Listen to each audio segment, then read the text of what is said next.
قرآن، ہم نے قرآن کو اس اینگل سے کبھی غور نہیں کیا کہ قرآن کیا ہے۔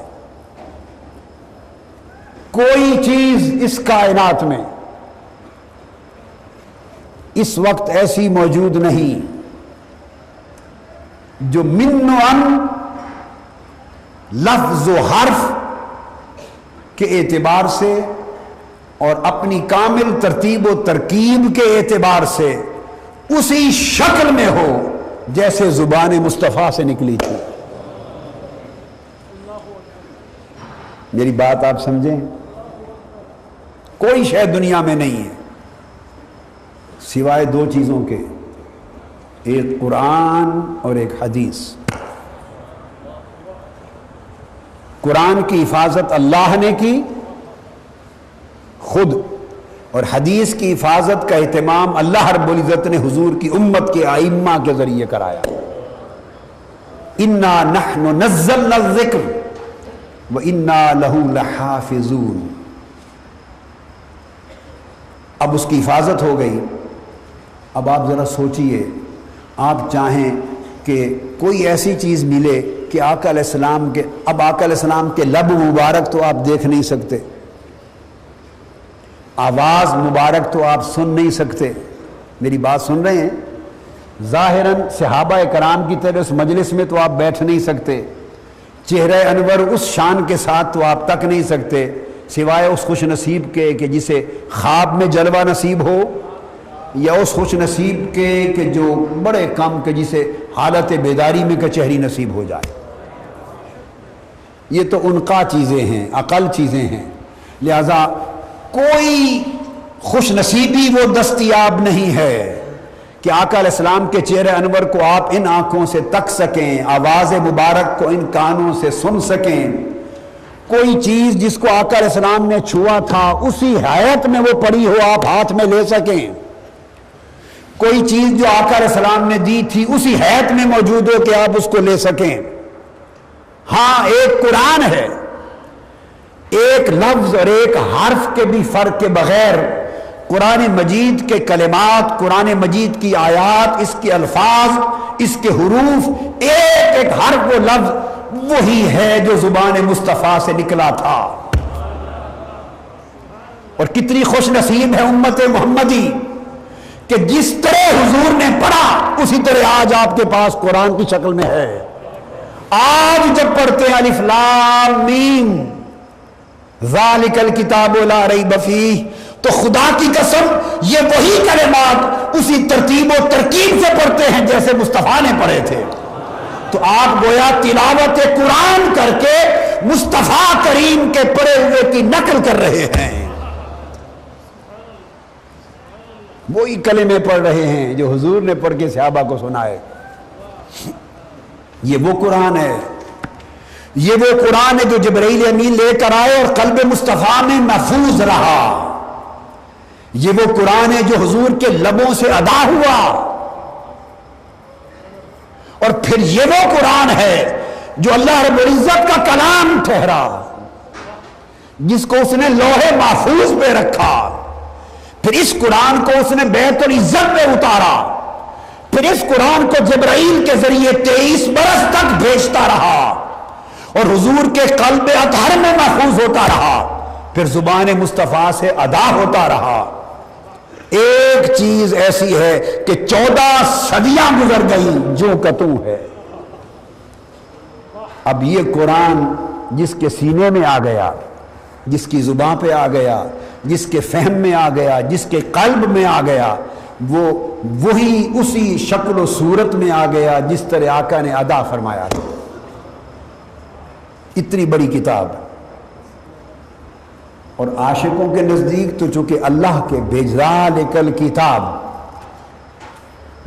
اور یا اللہ ایسے تھے، وہ تو اس کو عاشق لوگ ایسے تھے کہ وہ اس کو اپنے محبوب حقیقی کے خط سمجھتے تھے۔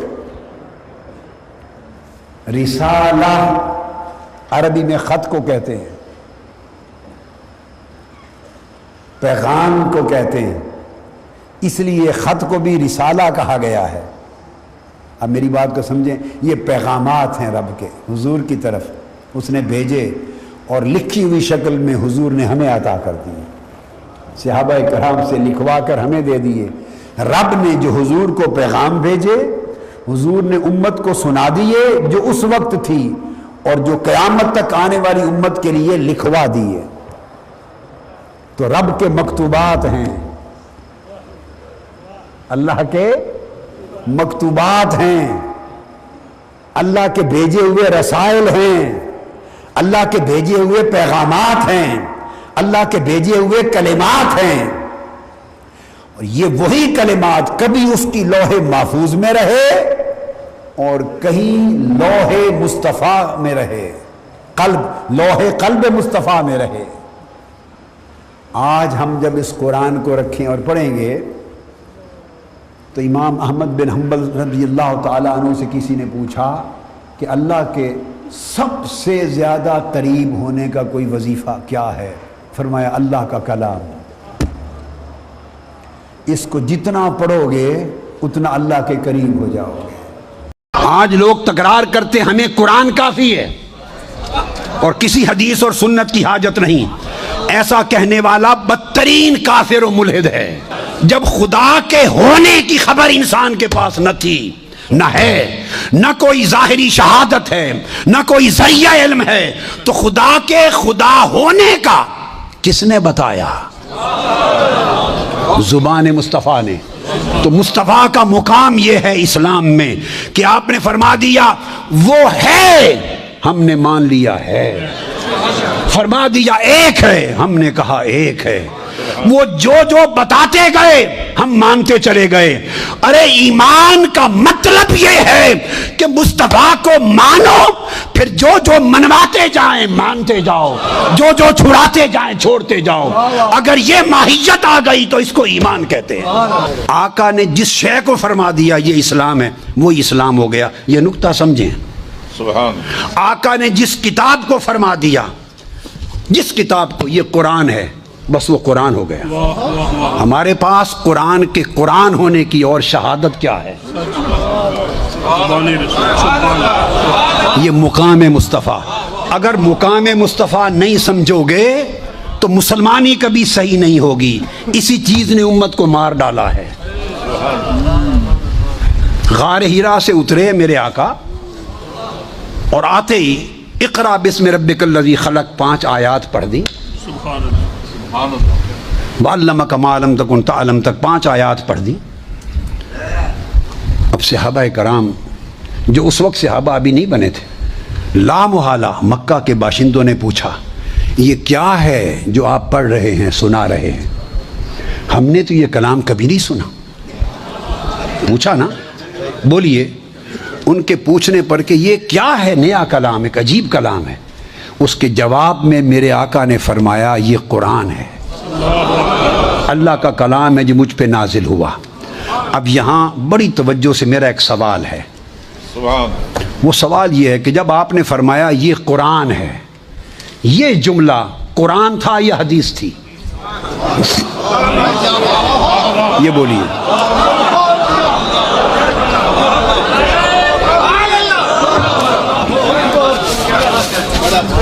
کہ یہ قرآن ہے، یہ تو ان 5 آیتوں میں کوئی چھٹی آیت نہیں آئی، یہ تو آیت نہیں ہے اس مقام پر۔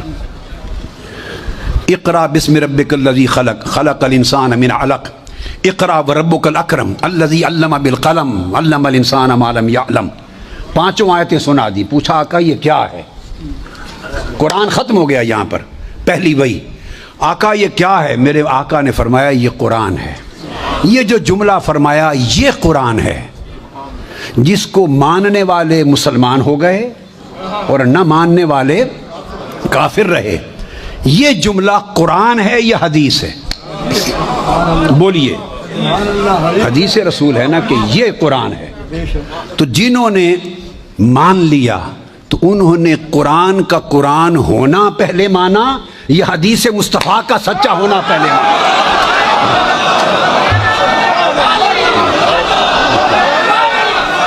انہوں نے پہلے کیا مانا؟ سنیں، میں سمجھانا چاہتا ہوں مقام مصطفیٰ۔ انہوں نے پہلے کیا مانا؟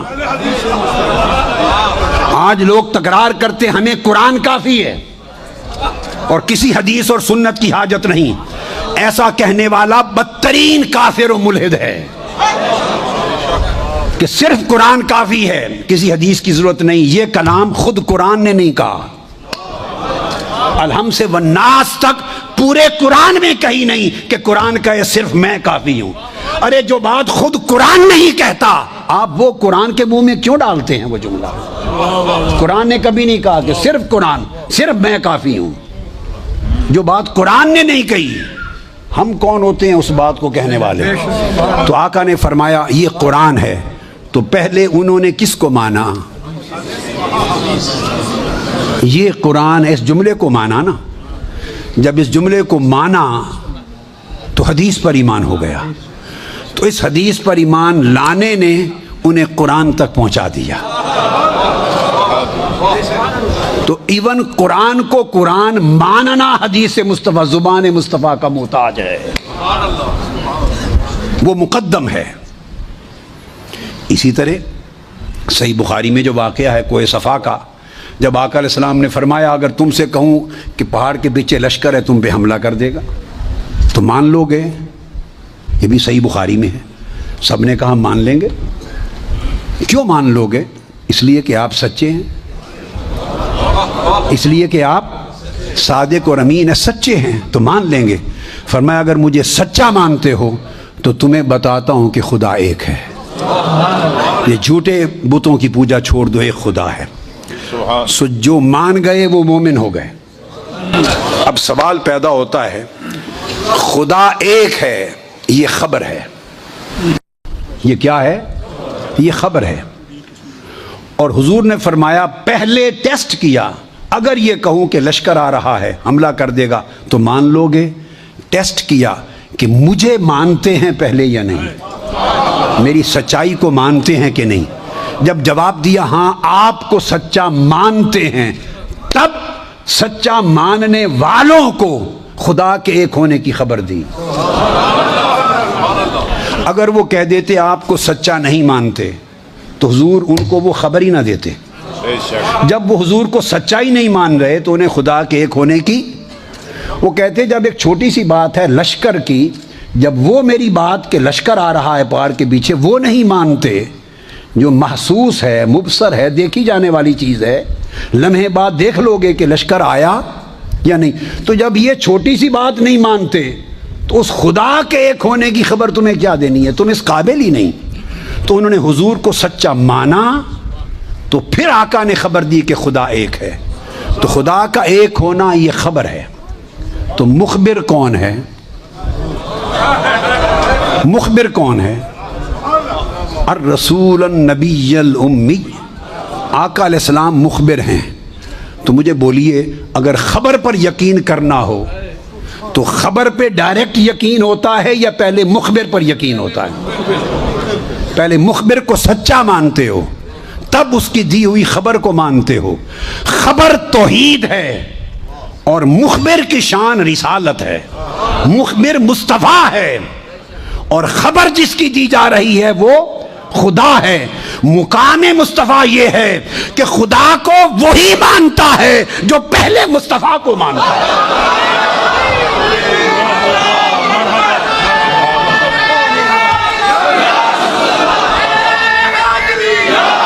اگر کسی کی طبیعت میں بوجھ آئے تو فتویٰ مجھ پہ جو چاہے لگا دے، مگر بات دلیل سے کر رہا ہوں، دلیل سے سنوں گا. خدا کو صرف وہی مانتا ہے جو پہلے مصطفیٰ کو مانتا ہے.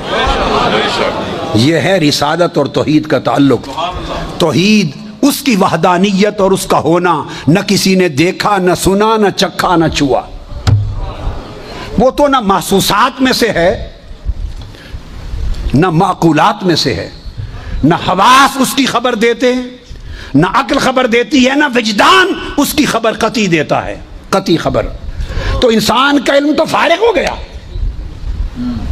آپ نے آنکھ سے پوچھا وہ ہے، اس نے کہا میں نے تو دیکھا نہیں کبھی. کان سے پوچھا اللہ ہے، اس نے کہا میں نے تو کبھی سنا نہیں. زبان سے پوچھا ہے، اس نے کہا بھی میں نے تو چکھا نہیں. ناک سے پوچھا ہے، اس نے کہا کبھی سونگا نہیں. ہاتھ سے پوچھا ہے؟ اس نے کہا کبھی چھوا نہیں۔ حواس خمسہ پہلے ذرائع علم جواب دے گئے۔ عقل سے پوچھا، میں تفصیل میں نہیں جاتا، حواس خمسہ باطنی عقل کے سارے ذرائع جواب دے گئے کہ نہ میرے تخیل میں کبھی آیا، نہ میرے تصور میں کبھی آیا، نہ وہ حصے مشترک میں کبھی آیا، نہ میرے وہم میں آیا، نہ خیال میں آیا، تو میں تو نہیں جانتا کہ ہے یا نہیں۔ تو وجدان سے پوچھا، اس نے کہا مجھے کیا خبر، میں بھی پنجابی میں کہتے ہیں اگ سگ، کیا اگ سگ، کچھ اگ سگ حواس سے لیتا ہوں، کچھ عقل سے لیتا ہوں، یہ دونوں بند ہو جائیں تو مجھے کیا خبر کہ کون ہے کون۔ حاضرین محترم، جب خدا کے ہونے کی خبر انسان کے پاس نہ تھی، نہ ہے، نہ کوئی ظاہری شہادت ہے، نہ کوئی ذریعہ علم ہے، تو خدا کے خدا ہونے کا کس نے بتایا؟ زبان مصطفیٰ نے۔ تو مصطفیٰ کا مقام یہ ہے اسلام میں کہ آپ نے فرما دیا وہ ہے، ہم نے مان لیا ہے، فرما دیا ایک ہے، ہم نے کہا ایک ہے، وہ جو جو بتاتے گئے ہم مانتے چلے گئے۔